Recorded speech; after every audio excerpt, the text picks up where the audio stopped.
আবারও রংপুর রাইডার্সের ত্রাতা মাহমুদুল্লাহ রিয়াদ। টানা তৃতীয় ম্যাচে দলটির জয়ের কাণ্ডারি এই অভিজ্ঞ তারকা। রংপুর যখন খানিকটা শঙ্কায়, তখনই খুশদিলকে সঙ্গী করে দলকে উদ্ধার করেন রিয়াদ। তার আগে অবশ্য মারকুটে ব্যাটিংয়ে জয়ের ভিত গড়ে দিয়ে যান কাইল মেয়ার্স। চট্টগ্রাম রয়্যালসের দেয়া ১৭০ রানের লক্ষ্যে ব্যাটিংয়ে নামে রংপুর রাইডার্স। দলীয় ১৯ রানে প্রথম উইকেট হারায় রংপুর। লিটন দাস ফিরে যান ৮ বলে ১০ রান করে। লিটন ফিরে গেলেও তার ওপেনিং পার্টনার কাইল মেয়ার্স চট্টগ্রামের বোলারদের দিশেহারা করে ফেলেন। ২৩ বলে 50 করেন মেয়ার্স। ২৫ বলে ৫টি ৪ ও ৪টি ছক্কায় ৫০ রান করে বিদায় নেন তিনি। ১৫ বল খেলে হৃদয় করেন ১৭ রান। দাউদ মালান ফিরে যান ৩০ বল খেলে ৩০ রান করে। রংপুর ৪ উইকেট হারালে ম্যাচ খানিকটা জমে ওঠা এই ম্যাচের শেষ পর্যন্ত অবশ্য জয় তুলে নেয় রংপুর রাইডার্সই।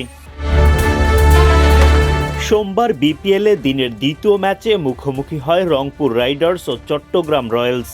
টস জিতে আগে বোলিংয়ের সিদ্ধান্ত নেন রংপুর অধিনায়ক নুরুল হাসান সোহান। চট্টগ্রামের হয়ে ইনিংস শুরু করতে নামেন ফর্মের তুঙ্গে থাকা দুই ওপেনার নাঈম শেখ ও অ্যাডাম রসিংটন। রংপুরের বিপক্ষে অবশ্য তাদের জুটিতে ২২ রানের বেশি আসেনি। মুস্তাফিজুর রহমানের বলে এলবিডব্লিউর শিকার হন নাঈম শেখ। এই ওপেনার বিদায় নেন ১৫ বলে ৩ বাউন্ডারিতে ১৬ রান করে। মাহমুদুল হাসান জয় ব্যাটিংয়ে নেমে বাউন্ডারির পসরা সাজান, কিন্তু ইনিংস বড় করার আগেই উইকেট হারান আকিব জাভেদের বলে। ৭ বলে ৩ বাউন্ডারিতে জয় করেন ১২ রান। ৪৮ রানে ২ উইকেট পতনের পর ওপেনার রসিংটন জুটি বাঁধেন হাসান নওয়াজের সঙ্গে। রসিংটন নওয়াজের জুটি ৫০ পার করার পর চট্টগ্রাম পেরিয়ে যায় ১০০ রানের গণ্ডি। দায়িত্বশীল ব্যাটিংয়ে ৩৩ বলে ব্যক্তিগত 50 তুলে নেন রসিংটন। রংপুরের বোলারদের দারুণভাবে সামলে এগিয়ে যেতে থাকে চট্টগ্রাম।